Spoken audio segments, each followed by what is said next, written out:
أعوذ بالله السميع العليم من الشيطان الرجيم بسم الله الرحمن الرحيم والصلاة والسلام على من لا نبي بعد أما بعد السلام عليكم. Mai magana Suleiman Abdulkarim, shugaban SAUTUS SAKINAH Holistic Healing, cibiyar da suka shahara wajen yin magunguna na musulunci da na gargajiya a mahanga na zamani. Wato a wannan bidiyo ina so in yi bayani ne akan abin da ya shafi matsala na gamman mafitsara wanda ake ce mishi prostate da turanci. Menene prostate? Prostate wani kaman jaka ne haka wanda yake gland, wato kaman jakar ruwa ne wanda ya zagaye urethra da turanci kenan, bututun da yake ɗauko fitsari daga bladder wato mafitsara zuwa ga al'aura na ɗa namiji. To idan ya kasance yana da damuwa, yana haifar da ɗa namiji matsaloli da yawa. Wato amfaninsa shine yana taimakawa wajen samar da wani ruwa na alkaline wanda yake taimakawa wajen samar da maniyyi, kuma yana taimakawa wajen ingiza shi. To saboda haka wannan shine prostate. To Allah shi kyauta, wani lokaci yakan kasance ya kumbura, wato ya kumbura, gashi nan gefen za a gan shi normal, size ɗin shi normal, ta ɗayan gefen kuma ta gefen hannun dama kenan za a gan shi ya kumbura, shine ake ce ma prostatitis da turanci. Wato kuma daga cikin babban dai abin da yake sabbaba wannan cutan shine akwai na farko dai environmental toxins, wato toxin guban da ake samu a cikin yanayi na zamantakewa. Sannan kuma da wasu ababe da muke ci wanda yake zan yi bayanin su a nan gaba in Allah ya yarda. Allah shi kyauta, idan ya kasance ba a kula ba yanda ya kamata, to zai iya zuwa mataki na gaba, wato shine prostate cancer, wato kansa na gamman mafitsara. Kansa na gamman mafitsara. Wato idan ana so a gane cewa wannan halitta da ake ce ma prostate ta samu damuwa har ta kai ma kumburi, to za a iya fahimtan idan an zo fitsarin na karkacewa,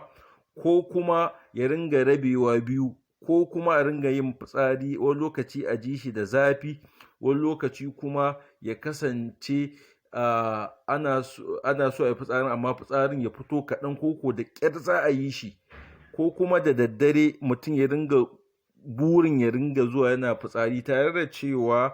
wasu dalilan ma suna iya sabbaba wannan matsala ɗin, ko kuma yin fitsari akai-akai shi ma wasu dalilan suna iya sabbabawa. Shi yasa ake buƙatan a tantance wanne ne daga cikin matsalolin suke damun ɗa namiji. To saboda haka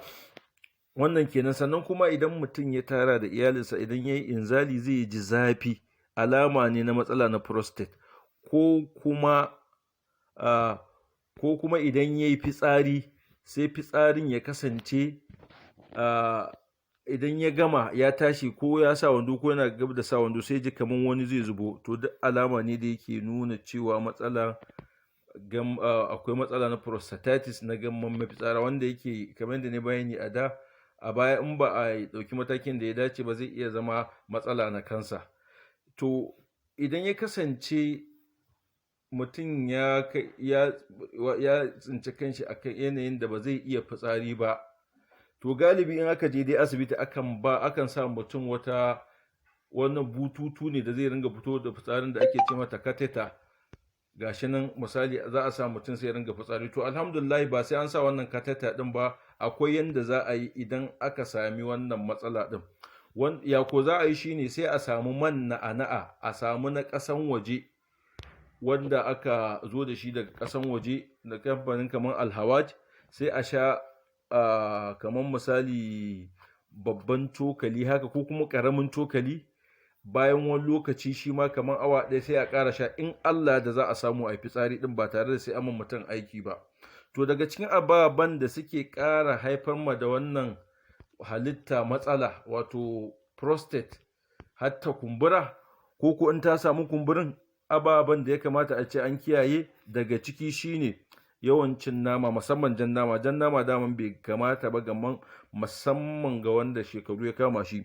ko kuma dairy foods kamar irin su madara, su ababen da ake sha a sachet din nan yana da matsala, ko kuma soda, abin kamar soda din nan da akan sha, wasu kan sha soda, ko kuma bake food, abincin da aka gasa su kamar irin su biredi da sauransu haka, ko processed food, abincin da aka yi processing ɗinsu a kamfani, kamar akwai wani gari da ake, ba zan faɗi sunan shi ba, wanda yake dai ana wannan ɗin shi a kamfani,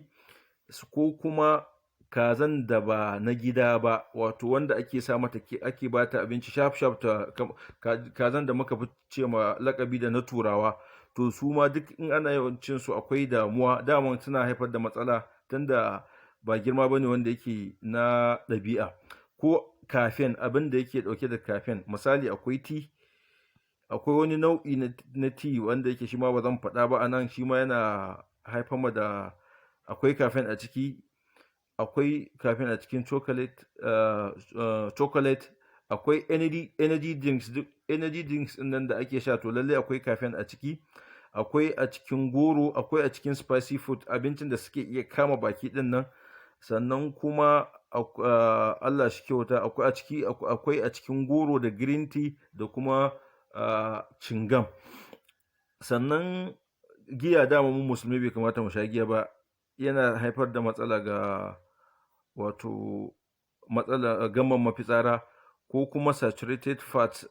in any food, mai dai wanda yake mara kyau kenan, ko yawan da ya cin mai haka misali, ko kuma abincin da yake da yawan calcium, muna buƙatar calcium a jikinmu, amma idan yawa yana iya haifar da matsala, misali a cikin cheese ana samun shi, ko yogurt, ko ice cream, ko madara. Wato ba wai an ce abincin nan ba su da kyau bane yawancinsu, misali akwai wanda yake da bai kamata a yawaita cin su ba, amma abin da ake cewa ne wanda yake fama da irin wannan matsala din ya kamata a ce ya kiyaye wa'annan abincin. To wasu irin abinci ne za su iya taimaka ma prostate? Tumatir, avocado wato fiya kenan, vegetables, ganyayyaki, sai kuma kaman wannan 'ya'ya ko kuma shi kanshi kabewa din, ko watermelon, kankana kenan, da rumman, a ringa ɗin shayin shi da sauransu haka, wannan yana taimakawa sosai wajen prostate ya zauna lafiya. Allah shi kyauta, idan mutum yana fama da matsala ɗin, kar hankalin shi ya tashi, in Allah da muna da nagartaccen magani da muke ba mutane wanda yake an gwada an gani. Allah kare mu da lafiya. Domin neman ƙarin bayani sai a tuntuɓe mu a wannan lambar waya 08034599766, 08034599766, ko kuma a je tashanmu da take YouTube, wato SAUTUS SAKINAH Holistic Healing. Allah kare mu da lafiya, ya ba mu abin da lafiyan za ta ci. Assalamu alaikum.